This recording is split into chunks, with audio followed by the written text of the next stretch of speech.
Hey, salut tout le monde, ici Christian Antoine des podcasts agricoles du Québec. Encore dans le spécial des tirs de tracteurs. Mais là, la campagne électorale est en veille de battre son plein. Donc, on va avoir la visite des députés ou probablement des autres candidats aussi. Donc, aujourd'hui, on commence avec le député présentement, le député sortant, on peut dire ça de même. Oui. Monsieur Donald Martel de la CAQ. Salut Donald, ça va bien? Oui, bonjour. Good. Écoute, dans les podcasts, là, aujourd'hui, on fait ça short and sweet. On va parler un peu plus d'agriculture, un peu de la vision de la CAQ d'agriculture. Il y a des affaires qui se brassent aussi. Au niveau fédéral, voir un peu la vision que tu peux avoir là-dessus.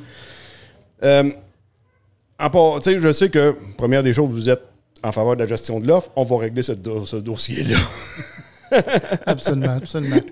Dans les autres dossiers, là, j'ai pas vu on va avoir un spécial pour faire parler des élections. On va décortiquer, c'est-à-dire les programmes électoraux des différents partis. On va faire un podcast live le 14 septembre, tout en ligne comme prévu. Présentement, ce qu'il peut y avoir dans la plateforme électorale de la CAQ, ça peut ressembler à quoi? C'est quoi que vous... Bien, je peux pas m'avancer beaucoup. Là, vous allez comprendre que le premier ministre, le chef de la CAQ, M. Legault, va dévoiler ça au fur et à mesure.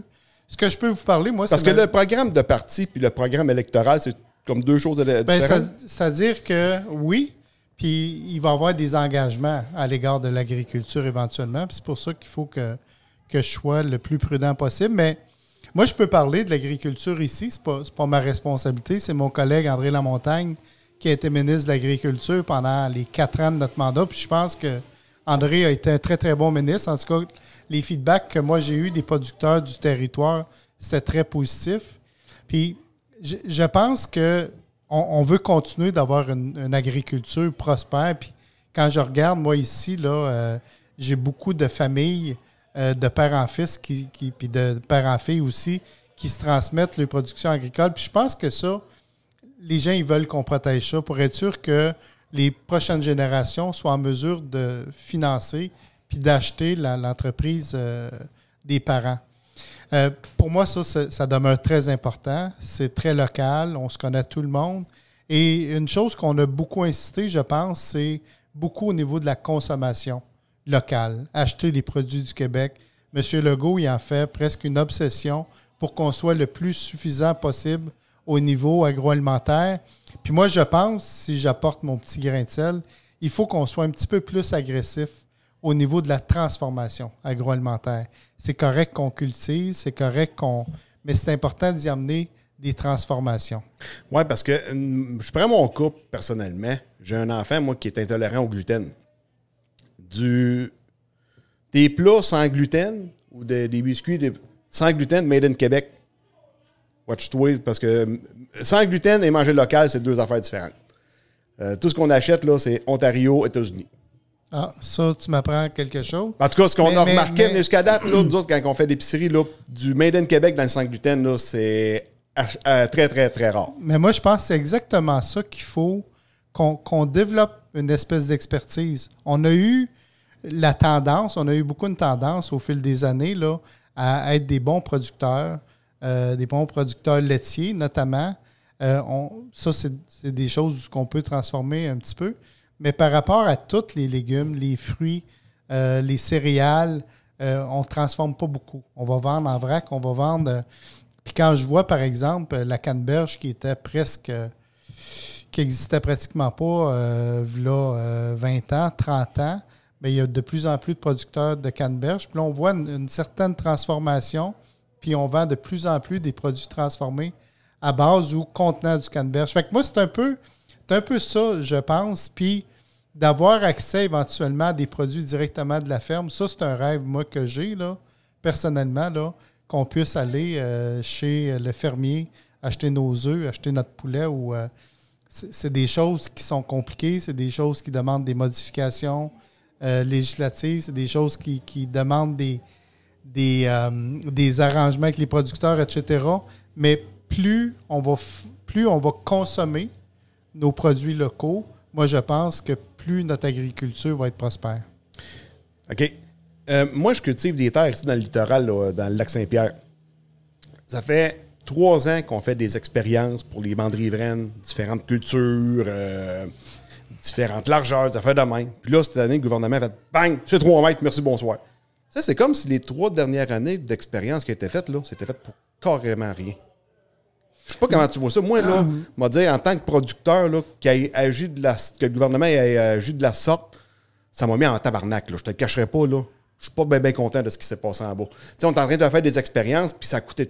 Il y a eu des chercheurs qui travaillent là-dessus, de la prise de données, des réunions, puis des rencontres, des ci, puis après ça, bang, OK, c'est fini, c'est 3 mètres. Oui, ça, je ne suis pas beaucoup au courant de ça, mais là, tu parles là, dans le bassin du lac Saint-Pierre.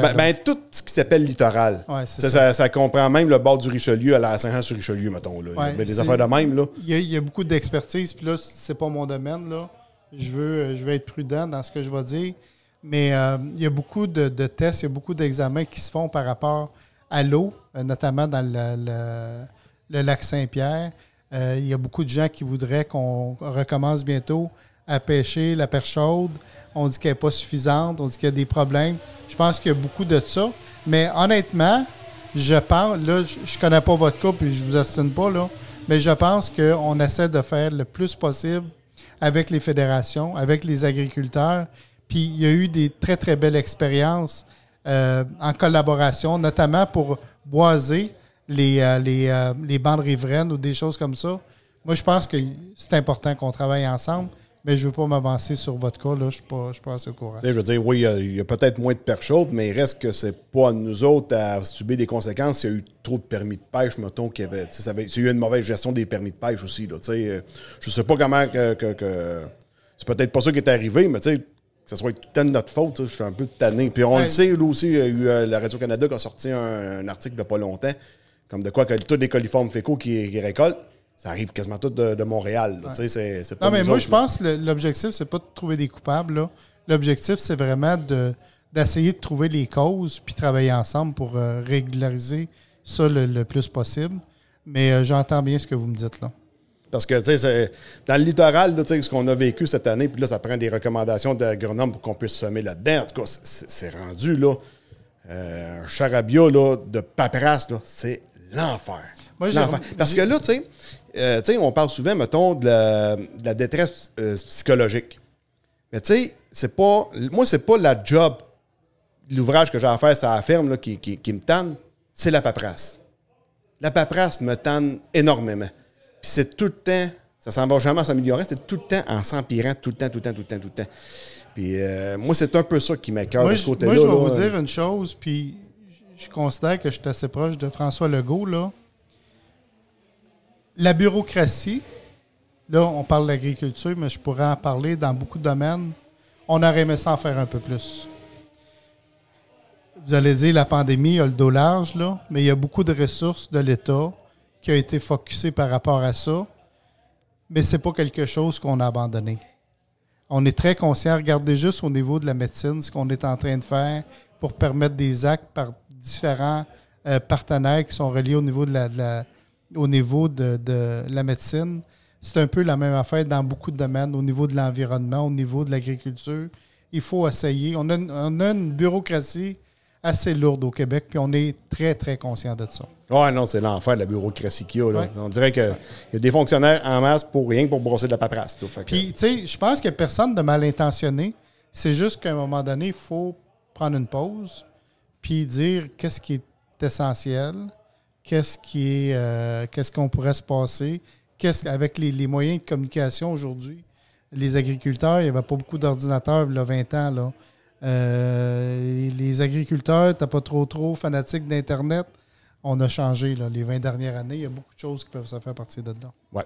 Bon, fait que là, il y en a un qui en arrière de toi qui me fait des babayes depuis tantôt. Fait que j'imagine qu'on va terminer ça là. Ben, c'est un grand plaisir. Merci beaucoup. Puis bonne chance pour la suite. Ben, merci beaucoup. Puis bonne chance de ton bord aussi. Merci. Salut. Merci.